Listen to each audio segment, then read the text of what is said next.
Hey, this is the franchise Shane Douglas, ECW's original World Heavyweight Champion. Right now, you're watching the #1 wrestling podcast on all of Long Island, Monty and the Pharaoh. Monty and the Pharaoh. Monty and the Pharaoh. To the Monty and Pharaoh Show. And you're watching the Monty and Pharaoh Show. Monty and the Pharaoh.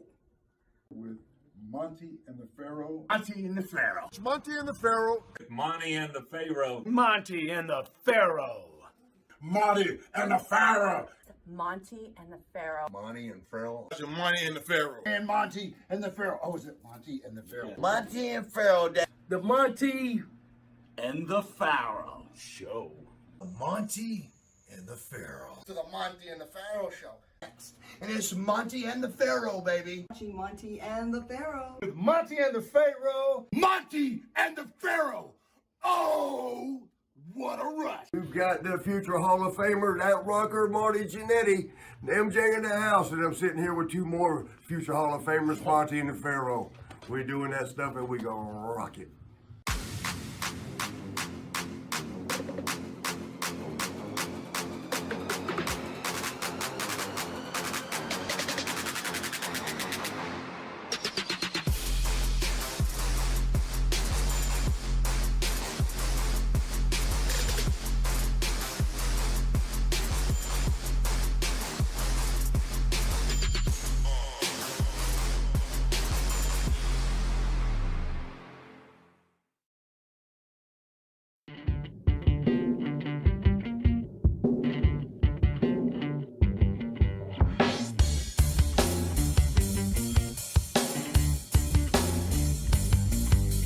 Straight to the top.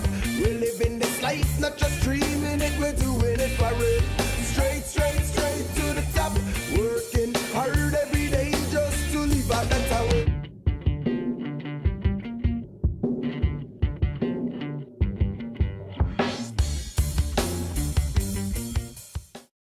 To my right is the Pharaoh and our special guest, our honor, the living legend, Mr. Larry Zbyszko. Larry! Thank you.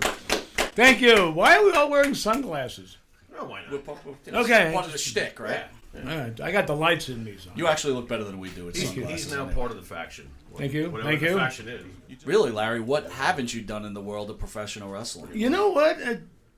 I guess I kind of had a lucky career and did a lot of it, because not only did I get the wrestling in, but when guys my age getting over 40, and getting the knee surgeries and the promoters looking at younger guys and new guys, I fell into a beautiful position by accident, not wanting to, doing the broadcasting. Yeah. So then throughout the whole 90s, I did 10 years of broadcasting, which gave me a connection to a whole new couple generations of younger fans, and pulled off a couple classics with Regal and, of course, the New World Order against Hall and Bischoff, saving Nitro, and it was good. So I kind of lucked out and didn't plan on becoming a broadcaster. I'll tell you that story.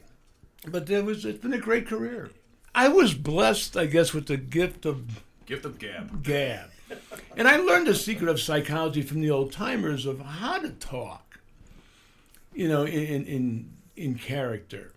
But it came easy to me. And I remember doing the broadcasting, I had a little tape recorder with me. And if I went, or even interviews during my career, I'd be going down the road listening to music and I'd hear some song, The Stairway to Heaven. Well, I'd make a little note in my mind on my recorder. Hey, Stairway to Heaven, you went to climb the Stairway to Heaven, Bach, Winkle, I'm going to be on, Right. And I'd make a note and I'd come up and think about it. And then by the time the interviews came, I had this all big interview in my head already about getting to Larry Land, trying to climb that Stairway to Heaven, and take little things here and there. Sure. Well, I was Indian Forces, me and Arn, whatever year that was. And I wasn't big on tag teaming. Singles, I liked singles better. Bigger star, more money. I liked working myself. Yeah. Okay. But Arn and me wound up tag teaming. And again, I was about 40, so I was starting to... And Arn was great. I mean, me and Arn clicked. And even in those days when people were starting to chant boring and clotheslines were becoming a dime a dozen, me and Arn would walk out and the crowd would go, "Whoa!" I mean, you could feel the heat. I mean, you know, so We complimented each other. Arn very was well. great, yeah, and they complimented each other. Arn was great to do tags, especially being around 40. So I enjoyed that, but then it became the Dangerous Alliance. And the politics changed. Bill Watts came in, started messing everything up. He's your favorite. No, You love Bill Watts. No, he's a goof. I know you he don't. admits it, and he's proud of himself. He's Right. proud to be. There you So go. we had some I've heard this. Yeah. we had some classic run-ins, but it worked out okay. Okay. But in those times, a Dangerous Alliance, I didn't want to be in a group, and Bill Watts wanted the new guys to come in like Eric Watts and beat everybody up. Oh boy. So I lucked out and had a little cartilage tear in my knee. So I went, time out. So while I was at home doing a little rehab with the knee, I get a call one day, and I can't remember the guy's name, if it was Craig Leathers or not, one of the executive producers in the production department, and asked me if I could come down and do a voiceover on some pre-taped shows because they just fired Jesse Ventura. And Jesse was gone. And those are big shoes to fill, right? Yeah, Jesse yeah, was yeah. incredible. He was a big name, Jesse, with that stuff. So I went, well, okay, I'll come down. They were paying me to sit home in rehab, so I felt guilty. Mm-hmm. And this was the time when they were starting to give away money like candy. So I went down, and I voiced over a few shows that they had pre-taped, not thinking about anything. And the producer runs in, could have been Craig, if I think. He said, Larry, you're the greatest color man I've ever heard. We want to give you a job. We want you to do the color. I said, what? And they probably already knew more shows were coming that I didn't even know about yet. And at first, you'd think, whoa. At first I went, color man? What? I'm supposed to be the living legend like Bruno. What the hell? I wanted to be Shivani? I wanted to be a wrestler. When I was a kid, first moved to Pittsburgh, first time I saw wrestling. Chili Billy Cardilli and the wrestlers, and the big hero was Bruno. And I went, my God, and he became my hero. And it wasn't just Bruno, it was the fact that good triumphed over evil. Right. It was the good guy beating the snot out of the bad guy. Right. Which, when I was a kid, even the TV shows, the good guys always outdid the bad guys. The good guys were cool, not the bad guys. Right. It got reversed later. It sure did. But, so that intrigued me, justice and beat up the bad guys and be a hero like Bruno. Sure. And so he became my hero. And when I was 16 and started driving, I found out where he lived. He lived 4 or 5 miles down the road from me. Okay. And I would drive that way. I'd make a turn a little before the normal turn to go by his house. Okay. And one time I drove by his house. I saw him in the backyard one summer day. And it was hard to see because he had these big hedges Okay. That makes around sense. his property. With A little privacy for Bruno. Okay. yeah, but I could barely see him. He was standing Not by. enough. Yeah, not enough. He didn't get away. Not for Larry the Stalker. Yeah, I'm stalking this guy. Oh my God. Okay. So, and in the days before GPS, he found his house. I'm Yeah, impressed. well, my mother worked did some volunteer work at a school where his kid went to school, and she Okay. gave me the There you ad. go. There you go. There's the connections. Yeah, so mom Okay. helped. All right. So, So- you see Bruno. I see him. I couldn't help it. I stopped the car and I start crawling through these hedges. I love it. This is great. Okay. Crawl through the hedges was full of cuts and stickers. That's great. Bugs. 16-year-old little kid with pimples. I'm coming through this guy's yard, and Bruno looks at me, and I don't know how he kept a straight face. And in his prime, he was awesome looking. I mean, like a gorilla that shaved. Sure. I mean, Sure. and I don't believe I was walking up to this guy through his yard, and he was standing there. Long story short, I introduced myself, was very polite, and he was very, like, a nice guy. It's amazing. I mean, very nice guy. He didn't, but that's just the kind of guy Bruno was. And that happened a couple of times. Once in a while, I'd see him, I'd stop by, and it got to be, we talked. Then he found out about my wrestling amateur career, and that impressed him. And then I started working out with him in his basement with the weights and doing his workouts. How'd that feel the first time he said to you, why don't you come over? I must have been like... Yeah, well, I had a mentor. Yeah. And the silly thing was, starting with Bruno as my mentor in the business, and me being 21 and just young and dumb, I had no idea of the power of the politics that I could have, or that he had and how it worked. But, being Bruno's protege made me really kind of an instant somebody in the business that was very tough. And I didn't even realize at that time that the political thing where all the guys in those days that didn't want you in the business, the old timers, so they could have a job, Strongbow and Skolin and Monsoon. Did you find resistance from Strongbow? No, they all loved We've me. heard other stories about Chief General. They all love you That's the because thing. you and Bruno. They got all along, loved right? me. They all went out of their way to teach me psychology, and they taught me how to work by the best guys that wouldn't tell anybody else. Well, so Larry, But because I was Bruno's I didn't realize everybody's being so nice. let me ask you this: with the passing of Bruno, how'd that affect you personally? Oh, God, I was sad. I'm still sad. I mean, I still miss him. I scroll down my phone to call somebody. I'll see Bruno's name. Wow. I can still hear his voice. I mean, we were close for 50 years. And every time I talked to him over the last few years, it was always Bruno taking his wife, Carol, to the hospital because his wife's had a lot of problems.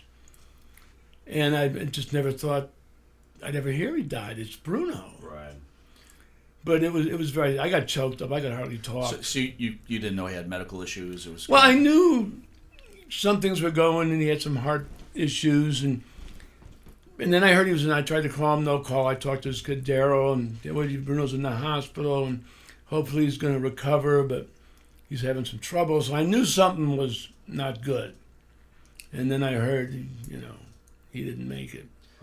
Let me ask you this: art imitating life. Was there any part of you, while you were in the WWE, that you were actually jealous of Bruno? Forget about the script, and how much he was your mentor. Was there ever a point jealous? Did you ever get jealous of him? Oh, God, no. He was my idol. I mean, I copied everything I could from him and stole some psychology from this guy and worked it into a Larry Zbyszko character to where when Bruno was the old era. When he was gone, basically early 80s, there was a new era taken off. Mm-hmm. But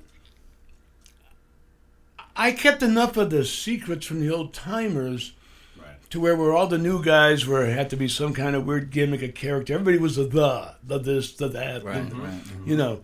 But in terms of wrestling, it was even starting to go downhill in terms of belief. A different generation was coming. People were getting smarter. Mm-hmm. But with everything I've learned from Bruno and the old timers in the 80s, people still hated me. I could stand in the ring. And not do nothing, and people would chant, "Larry sucks." Absolutely. And I knew. So the bottom line, basically, no matter what they thought of wrestling, people believed Larry Zbyszko in real life was an. Yep. And that's how I got him. And if Larry has the match with Bruno, and I'm sitting there, I'm torn because I like both of them. And Larry Zbyszko can't seem to outwit his mentor and goes crazy and slams him over the head with a chair. And I'm 12 years old, and there's blood on my TV screen. A lot of blood. And there was no blood on TV back in those days, and I'm watching this guy bleed badly, and he's beating on him. I'm like, I hate you, Larry Zbyszko! So let me ask you, how did this come about, this story that was basically the landmark of a career, basically? How did this come about, your feud with your mentor, who in real life you loved? How does this come to you? Who approaches you? It was kind of this idea. It was my idea. It was his idea. Wow. Well, it was kind of masochist. Well, okay, no, truthful, but it was from all the stuff I've learned the previous years in the '70s from all the guys, the timers. And at that point, Bruno broke his neck a little earlier with Stan Hansen, and he retired. He said, "I can't take it anymore." Okay. He was doing the broadcasting with Vince, and in the meantime. I think Backlund was the champion. There's some Billy Graham. Mm-hmm. But the reality was, after Bruno, the audience wasn't ready for Bruno to leave yet. He was just so beloved. Yeah. Yeah. And the business was not drawing. It was starting to go down and down because Bruno wasn't wrestling anymore. Okay. And Bob... do you think Backlund was a poor draw in comparison? Well, Bob just couldn't fill his shoes. I mean, in those days... Bob, who was a good wrestler, great athlete, and he was in such great shape that he didn't really look that big. He was, like in such great physical condition, but he didn't look like a gorilla. Okay. So people were used to seeing Bruno versus Ivan Koloff or Professor Tanaka or Killer Kowalski. And now Bob Backlund's out there that looks like a high school kid at 220 pounds. And the people just didn't buy it. So I said, I knew whoever could talk Bruno back into the ring for one more thing would become a big star. Plus all the publicity came out of New York in the magazines. So if I could get Bruno to do this, it would make my career. Yep. So here's a poor guy, broke his neck recently. Did I care? No. Nice. But I was taught not to care. I was taught to do what was good for business. And I realized, for me, good business, if I get back in the ring with Bruno or anybody, I would be the guy. So you go to Bruno first. So I took a long shot and went to Bruno because nothing's going to happen. Did you go through the weeds on the side of the house? No. Low crawl. This is a big favor. He might have to crawl up on this one. I don't know. No, I just ran it past him. And, Okay. And he thought about it for a while. Okay. Because but then... How long's a while? Were you No, maybe squirming for a week or two? maybe like a month or so, and then That's a long while. and then finally he came up with a way to do it. I mean, it was my idea, So he was but thinking about Bruno it. was the one. Right after the Bruno feud, it was things were changing, and I made the decision to go to a different territory because the other territory I got so much publicity from that stuff. I was. Big news. If I would have stayed in the WWF in those days, I would have been losing it. So I tried to, it was a lot of political maneuvers to keep yourself on top in those days. But if you stayed in the territory too long, you get to be old news. Vanity. So how did you feel when kayfabe, how did that make you feel? I was in the generation that kind of went, I was one of the last of the old school mentality guys. Yeah. But I was going through an era where it was changing. And the one thing I noticed, because I'd be listening to matches before my match, like in the AWA and NWA, people would start once in a while, oh, boring, because now they're starting to get smart. But I could go out there, and they would chant Larry sucked, and I knew how to work them to it. They were booing it, and there'd be riots. Yeah. The and all that. 16-minute stall. I'd come in after a match, the Road Warriors would say, oh, my God. Oh, what an easy crowd this is, because it was, Right. And then they go out, the match was dead quiet. Yeah. And then they come back and the Hawk would be bitching. Right. Well, you said it was an easy house out there. I said, yeah, if you know how to work.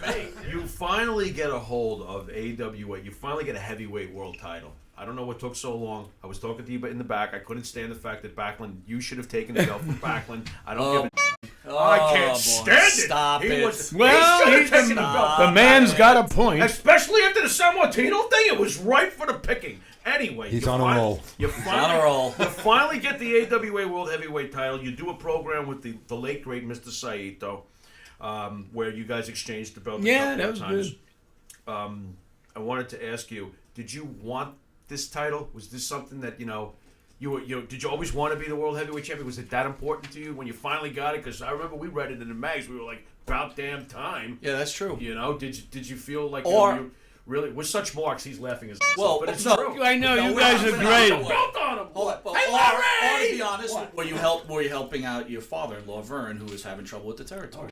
I didn't even. Well, I was there once before, and once when Vern should have shut down. Right. Really? But- Okay. Well, were you really like? Did you always want to win a world the heavyweight belt. title? Did Now you that really want Okay. the AWA title? Or are you like, Here's- I want the let me WWF. Let me help. here's the deal Okay.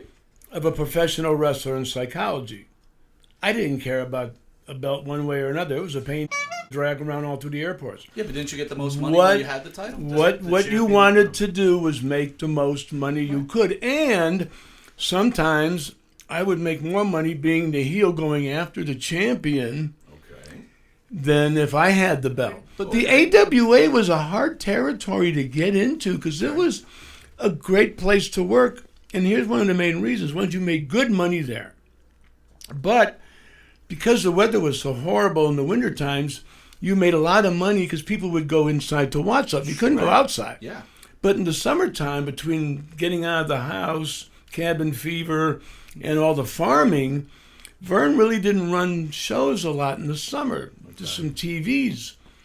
So in the summertime, you really had a nice kind of 3-month semi-vacation where you still made money, but then in the winter it was a gold mine. So it was a great territory, to be in and not easy to get in. Old school promoters like Vern and the Crockett's, they were happy with what they had. They made a mint with their territories. Yeah. But Vince, he was the young guy of the crew, and he saw the new era coming. He saw the nationwide. And they didn't want to change, but it was now a new era, and Vince saw it, and it was his turn. He was the new promoter. Yep. And the other guys were, they lived their life. He had the to do it. But he saw it coming, and he did. Let me tell you, there should be a statue of Vince with Bruno and Andre. Absolutely. I agree with that. I mean, if people knew some of the risks he took to make the company big, I mean, how many times he put his house. He risked everything. I mean, Vince is one of the greatest promoters ever. Me and Sergeant Slaughter had a match in Chicago. And I'm trying to think what the exact comment was. But we came back, and Nick Bockwinkel came up to me, and he says, Larry, that was the greatest match I've ever seen. I mean, and I had a match with one guy, Scott Casey, a cowboy, one time in Texas some years ago, and Luke Thez was the special referee. And after the match, Luke Thez came up to me and said, Larry, and I didn't know the guy. He said, you're the greatest wrestling heel I've ever seen. Crap. And that was like one of the biggest compliments. Harley Race told me one time it was the best hour of Broadway he ever saw, me and Tommy Rich. What's the biggest payday for an event that I mean, for a one-night deal. I mean, Shea Stadium was big for its day. Okay. But I think the biggest one I made was $30,000 for the one shot. Nice. That was the Japan thing with me and Saeed. Nice. Really? I think if I remember right, Japan that was $30,000 cash, and you'd come back to the country with $30,000 stuck in a money belt. That's pretty funny. Telling customs, you have $5,000 on you? No, certainly not. No. Oh God, Andre, a good friend of mine. We traveled a bunch, especially in Japan. But it was a classic with Andre. Nice guy. We played cribbage a lot. We played cards. But it was always an interesting story. Andre would get off the plane and walk down the hall. I would always walk behind him a little bit because I like to watch the show. And as Andre was walking, from the gate, there'd be hundreds of people coming his way. And they'd all walk by him, but not look at him like he wasn't even there. Even though, he's there. But as soon as he took 2 or 3 steps past him, everybody stopped and turned around. So as Andre's walking down, people are coming like nothing's happening. As soon as he leaves, now you got 100 people all turning around, looking at him from the back going, oh my God. And stuff like that. One time, me and Gurria were following a little guy named Freddie. Freddie in Boston was a referee, a little skinny guy. But he had a big beat-up car with a broken seat that Andre could fit in. So we put Andre in Freddie's car. Freddie was driving, and me and Gurria were following him to the building. And Freddie pulls up to the stop sign, kind of a rainy, drizzly day. And for some reason, Freddie pulls out of the stop sign, makes a turn. Someone comes along and hits Freddie in the bumper. Boom, they have like a little bumper bender in the road. Okay. So the one car skids and stops. Me and Tony are sitting in the car looking at this, and little skinny Freddie gets out of the car, and the guy sees Freddie gets out of his car and starts walking over to little Freddie, rolling up his sleeves. Oh, boy. You stupid son of a kid. As he's saying this, the door opens, and all of a sudden, there's a gigantic afro. Yeah, that exploded bigger than the door of the afro's car. bigger than the average sized person. Yeah. Alone. Go on. We popped up. Andre started getting up. By the time the guy got to the back of the car, Andre stands up, and the guy looks up and he starts rolling his sleeves down, going, "You've got to be kidding me!" Oh, and he runs back to his car and shuts it and sits there because they're waiting for the cops. Who's that chick with the big giant Kardashian? Yeah. It was in this thing. What's horrible? I don't even know what the big deal is. Anyway. I'm kind of with him on this. Yeah, no kidding. Yeah, it's overrated, I'll tell you that. Nice. Oh, it's so overrated. Nice. Go on. You need to make her a billionaire, she's overrated. It's huge. Anyway. And that's just a turn off to me. I can't help it. They must really smell. So We want to thank you, sir, for gracing us with your presence, and well, that was fun. It went quick too. There you go. Yeah, well, you are fantastic, and you certainly are a legend and one of the greatest wrestlers of all time. Absolutely. And in everybody's book. So again, we want to thank you for joining Village. Well, thank you for letting me be here. Love you all. All right.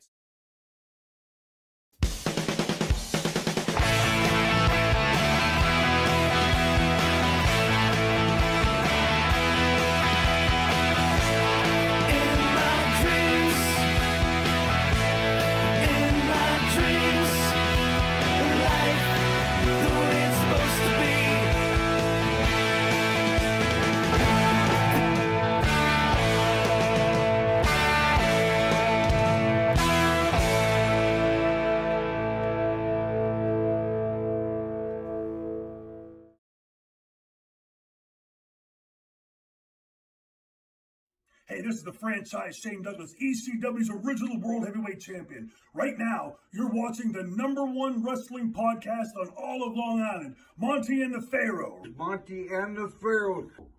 Monty and the Pharaoh. To the Monty and Pharaoh Show. And you're watching the Monty and Pharaoh show. Monty and the Pharaoh. With Monty and the Pharaoh. Monty and the Pharaoh. Monty and the Pharaoh. Monty and the Pharaoh. Monty and the Pharaoh. Monty and the Pharaoh. Monty and the Pharaoh. Monty and Pharaoh. Monty and the Pharaoh. And Monty and the Pharaoh. Oh, is it Monty and the Pharaoh? Monty and Pharaoh. The Monty and the Pharaoh Show. Monty and the Pharaoh. To the Monty and the Pharaoh show. And it's Monty and the Pharaoh, baby. Watching Monty and the Pharaoh. With Monty and the Pharaoh. Monty and the Pharaoh. Oh, what a rush. We've got the future Hall of Famer, that rocker, Marty Jannetty, and MJ in the house, and I'm sitting here with two more future Hall of Famers, Monty and the Pharaoh. We're doing that stuff and we gonna rock it.